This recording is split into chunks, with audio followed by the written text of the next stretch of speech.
صباح النور، صباح الفرح والسرور، صباح السعادة اللي يطل وتدق على بيوتكم. واش راكم بخير؟ نتمنى كي يدخلكم هذا الفيديو تلقاكم في احسن الاحوال. وكما كنت تشوفوا في فيديو جديد في نهار جديد، اني طليت عليكم بالحلو. الله يحل ياماتي وياماتكم ما ان شاء الله. واني طليت عليكم اليوم بالبسبوسة اللي كانت تحت طلب متتبعة. كانت طلبت مني قالت لي شاركينا البسبوسة. قالت لي جامي ما تنجح لي.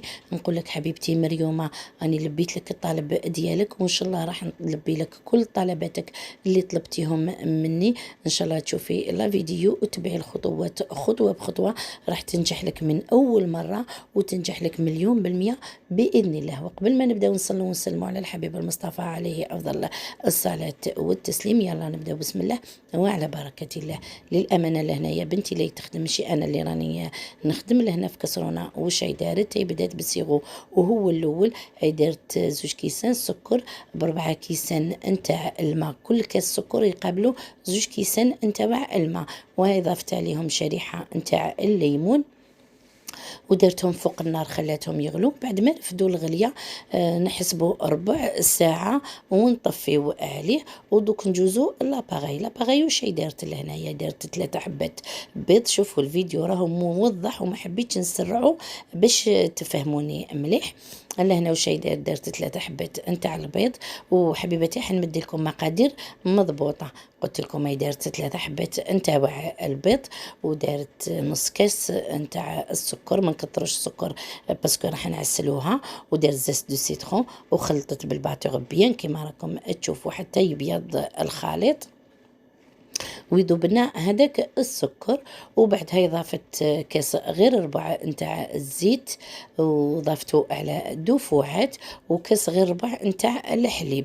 يلا نعاود لكم المقادير على السريع. 3 حبات نتاع البيض، نص كاس سكر، زيت دو سيترون، كاس غير ربع زيت، وكذلك كاس غير ربع الحليب. وهذيكم لهنا نستغناو على الباتور.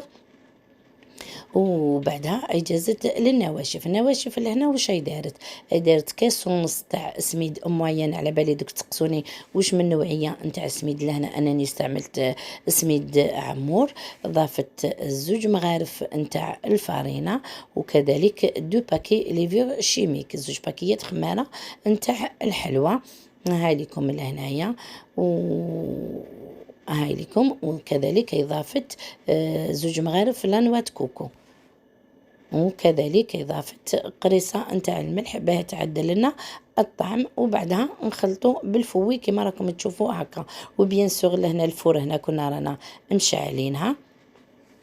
وفي سنيوه كنا درنا الزيت، طالينا الزيت في السنيوه ورشيناها بالسميد المعين، يعني اللي درناه في لاباغي هو اللي نرشو به السنيوه. هاي لك وهي فرغت هذيك لاباغي في السنيوه. على بالي دوك كذلك تسقسوني على السنيوه شحال فيها من سنتيم.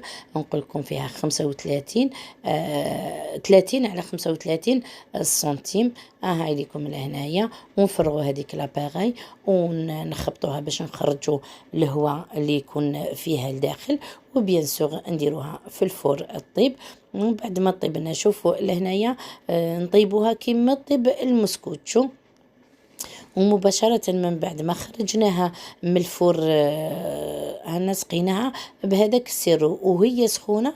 نسقيوها بهذاك السيرو اللي يكون ضروري يكون بارد. ولو كان نديرو السيرو سخون ونديرو وتكون هي سخونة صافي تتعجن وما تنجحناش. هالك لهنايا السر تاعها لازم يكون السيرو بارد وهي سخونة، ولا يكون السيرو سخون وهي باردة. بصح من الأحسن تكون هي سخونة والسيرو بارد. ونخلوها مدة حوالي ساعتين حتى تبرد مليح وتتشرب هذاك السيرو كامل حبيباتي. ولا هنا راهي قطعتها. لهنا هاد السنيوه الامانه قطعت لي 12 حبه، وحبه يعني كبرناها ياكل حبه يشبع. هاي لكم لهنا صدقوني شوفوا الخفه تاعها والبنه ما نحكي لكمش باننا مقبلين على شهر الفاضل. كذلك نديروها لسهرتنا الرمضانيه. نغيروا شويه على قلب اللوز على الزلابيه، يعني ماشي كل يوم زلابيه وقلب اللوز، يعني نغيروا شويه. وشوفوا لهنايا يتوري لكم هذاك السيرو كانت شرباتو كامل في السنيوه، لازم تعطوها حقها وتخلوها تبرد مليح باش تشرب كامل هذاك السيرو. ولهنايا دوك نقسم معاكم. شوفوا لهنا قلت لها اليوم تال مو عجبتني، قلت لها انا نقسم وانا اللي نذوق. يلا بسم الله. هاي لكم لهنا. ونقول لك حبيبتي مريومه ان شاء الله تشوفي لا فيديو، ونقول لكم حبيبتي كامل اللي حبت اي وصفه تخلي لي في التعليقات، باذن الله راح نلبي لكم طلباتكم ونشارك معكم كامل واش تطلبوا مني. وكما قلت لكم حبيباتي شوفوا راح تنجح لكم من اول مره وتنجح لكم 100%. شوفوا الخفه تاعها كيفاه جات. ولهنا نقول لكم حبيباتي نتمنى ان شاء الله يكون عجبكم الفيديو تاع نهار اليوم وعجبتكم وصفة اليوم. وما بقى لي غير نقول لكم تهلاو لي في رواحكم، واحبكم في الله وفي امان الله.